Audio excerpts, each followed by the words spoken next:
how much drugs he was consuming. Tell me the episode of sniffing the snow.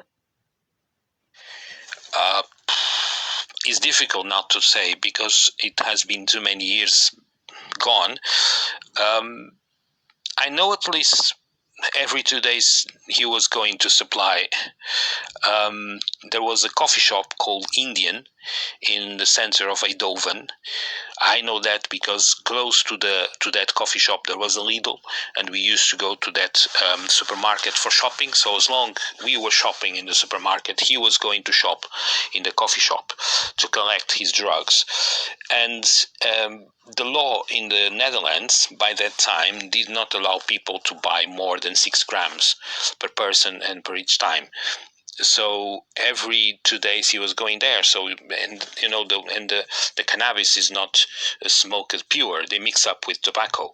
So I think the 6 grams were spent at least in 2 days, which means that he was, So at least in terms of weed, I know how much he was consuming. I know he was consuming also speed. Speed is a different drug. Was a fashion by that time in the Netherlands and in Germany, and he was smelling it. I remember that he used some kind of pipe to smell it straight from the surface to the nose, and he was also buying weed to private sellers. I think we have a local dealer. In our block where we were living, in our area, and he was buying, but that was too weak. He said that many times. He said, I don't know why I'm buying this, because it doesn't hit. So it's very weak weed. So I have to go to the coffee shop to supply, and that's it. About the the episode of the snow. I was not there, but everybody was talking about that. Was soon we approached to the winter. I am not sure if he had seen snow before that, but the fact is that when they woke up one morning and everything was covered in white, and he gone out and said, "Hey mate, I didn't see so much white stuff in my life. Oh, I'm gonna smell it all." And he gone outside and start smelling the snow, pretending that it was cocaine. So I don't know if that was simply a joke or if he was really out of his mind. But the fact is that for a person who has been for a long time an addict in cocaine, this kind of events are probably usual. I didn't see that, but I heard many people talking in front of him, speaking about that, and he never denied. He never denied that. And what about his sexual conduct? There are claims that he is bisexual. He clearly have a tendency for that, at least in my point of view, for the point of view of someone with Jehovah's Witness, to whom that kind of conduct is unacceptable. I will see him as with tendency to be a bisexual or a bisexual himself. He never told me that he had a relationship with another man, but there was something that he was spelling all the time. Something like, one ass is one ass, no matter the gender. As long as I see the hole in front of me, that's all I want. He was spelling that many times. He was repeating that many times. So one person who thinks like that, if he feels what he's talking, what he's speaking, obviously he is bisexual or has a tendency to be bisexual. If he has an opportunity to carry on with a relationship like that, he goes. That's the feeling I have. And but in front of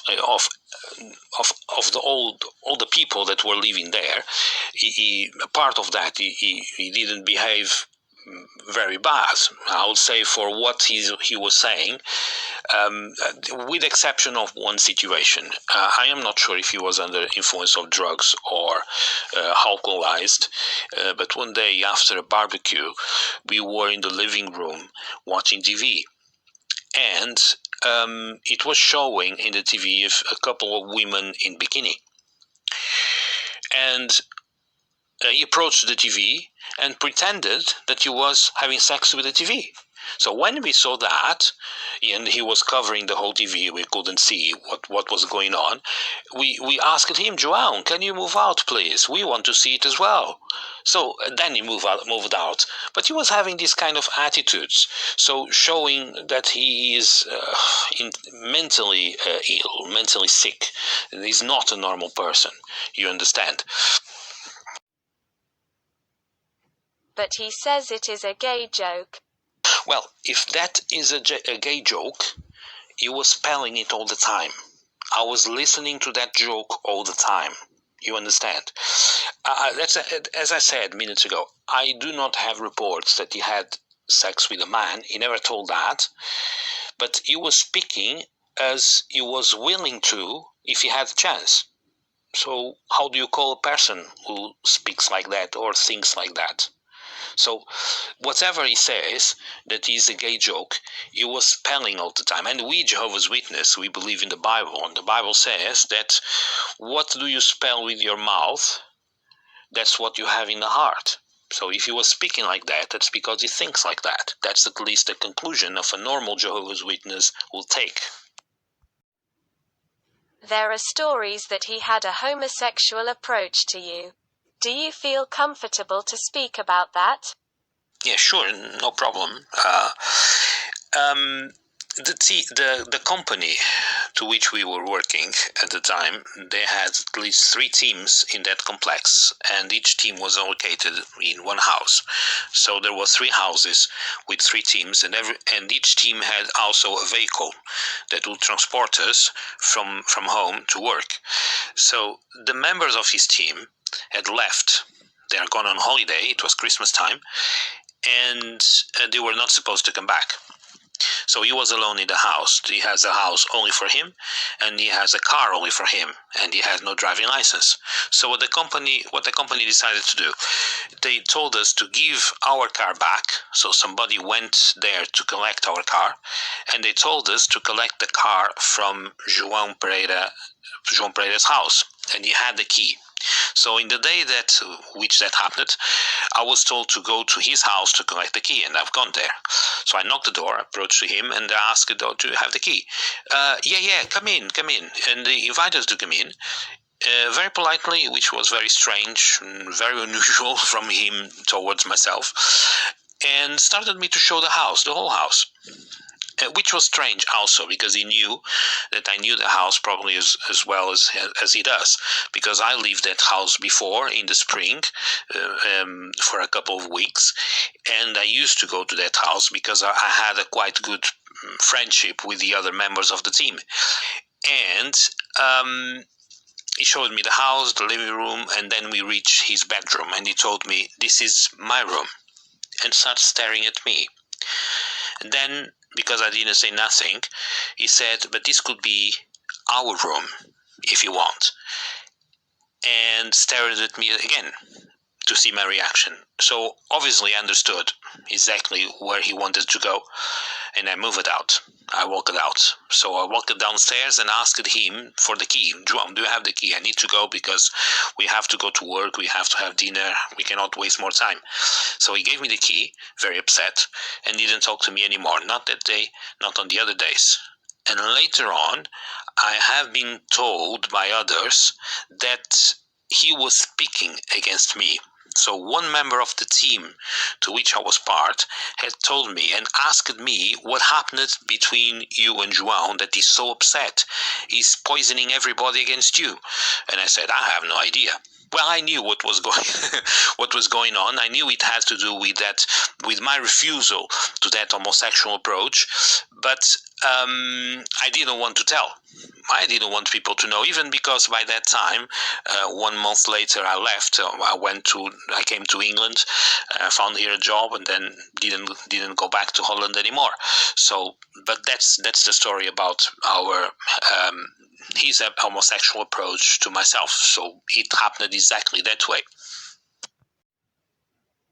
Did you speak about this to anyone? No, not at all. I kept to myself only, because it's a very sensible matter, you understand, and it happened only once, and I was supposed to leave the Netherlands and come to England, so I just didn't bother. But I noticed his reaction.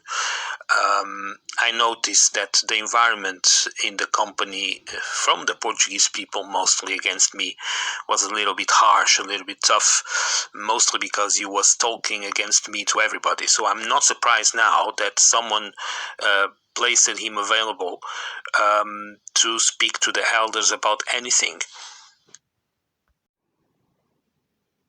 What about his violent instincts? Did you notice anything?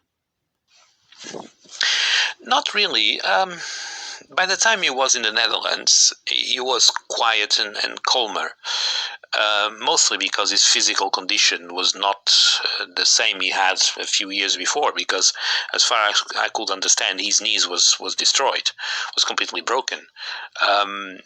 There was certain kind of jobs in the company, mostly those who demanded someone to stand or to walk from one place to another, that he was not able to do because his knees were in bad condition.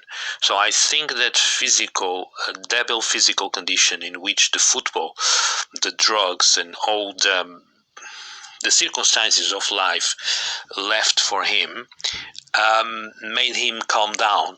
But I remember to hear from him many of his violent achievements. And for example, one of them, I remember as it was yesterday, was about his mother's funeral.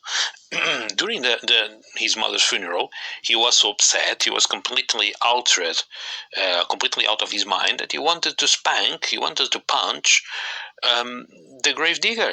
Because the grave digger was the man who was going to take his mother away to underneath, to underground. And it was not his fault, but he wanted to spank the man. So it's just one of the things I remember to hear. And I heard this from other people, and it was more recent, that when he was playing in Azores, there was wages that weren't paid for 1 or 2 months. And he entered and just invaded the office, the cabinet of the club's president, and he smashed his face. He broke his face. So he was a person with violent instincts, but due to his physical condition that was much lower at the time, he was not in condition to outflow his violent instincts at the time. And probably because he also wanted to stay in the Netherlands, because in Portugal he couldn't go back to Portugal. I think he had a problem with authorities there. He had a 5-year-old son, and he was not giving to his ex-partner the money to afford the child, and that is a crime. Not only in Portugal, in many other countries, is a criminal offense. You can go to jail for that. If you have a son and you don't afford him, you go to jail. And he couldn't go to Portugal. He gone to Portugal, but a little bit hidden. He gone on holiday 2 weeks, and he came back and he say, hey, "Man, I have to be hidden because the police was looking for me. They knocked to the door of my parents, the door of my father's house, and I couldn't stay there. I have to stay somewhere else." So he had problems with authorities. Probably not only about the situation with his son, but other circumstances, because he was linked to people who were very, very violent. So, but at the time he was in Holland, he was much calmer, much cooler than before, definitely.